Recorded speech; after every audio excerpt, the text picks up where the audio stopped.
Hi friends, வணக்கம் and welcome to RK news Tamil Nadu channel. சற்று முன் வெளியான முக்கிய அறிவிப்பு. 3 ஆண்டுகளில் 1.69 லட்சம் விவசாய மின் இணைப்புகள். அமைச்சர் செந்தில் பாலாஜி பெருமிதம். செய்தியை முழுமையாக கேட்கறதுக்கு முன்னாடி நம்ம சேனலை சப்ஸ்கிரைப் பண்ணலாம். சப்ஸ்கிரைப் பண்ணிக்கோங்க, மறக்காம பெல் பட்டனை கிளிக் பண்ணிக்கோங்க. அப்போ தான் நம்மளுடைய அப்டேட்டட் நியூஸ் உங்களுக்கு உடனுக்குடன் வந்து சேரும். திமுக ஆட்சியின் 3 ஆண்டு காலத்தில் விவசாயிகளுக்கு 1,69,564 புதிய வேளாண் மின் இணைப்புகள் வழங்கப்பட்டுள்ளன என்று மின்சாரத்துறை அமைச்சர் செந்தில் பாலாஜி அவர்கள் இன்று தெரிவித்துள்ளார்.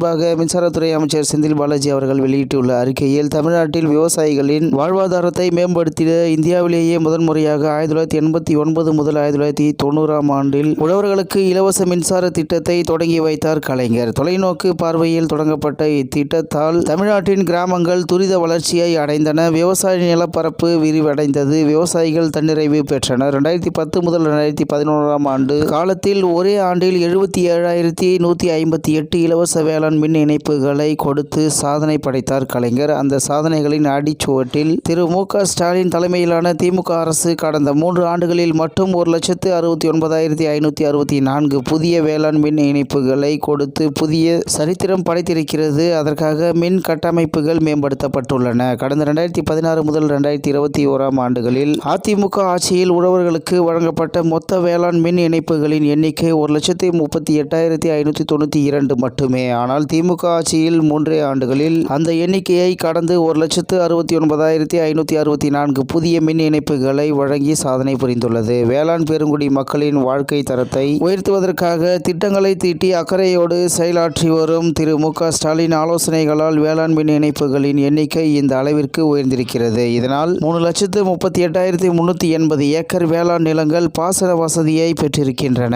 உழவர்களின் உண்மை தோழனாக திரு மு.க. ஸ்டாலின் சாதித்து காட்டியிருக்கிறார். உழவர்களின் உள்ளத்தை வென்றிருக்கிறார் என்று மின்சாரத்துறை அமைச்சர் திரு செந்தில் பாலாஜி அவர்கள் தெரிவித்துள்ளார் என்று தகவல் வெளியாகி உள்ளது என்பது குறிப்பிடத்தக்கது. இத்துடன் இன்றைய முக்கிய செய்தி நிறைவு பெறுகிறது. மேலும் இது போன்ற செய்திகளை உடனுக்குடன் தெரிந்து கொள்ள ஆர்கே நியூஸ் தமிழ்நாடு சேனலுடன் இணைந்திருங்கள். நன்றி, வணக்கம்.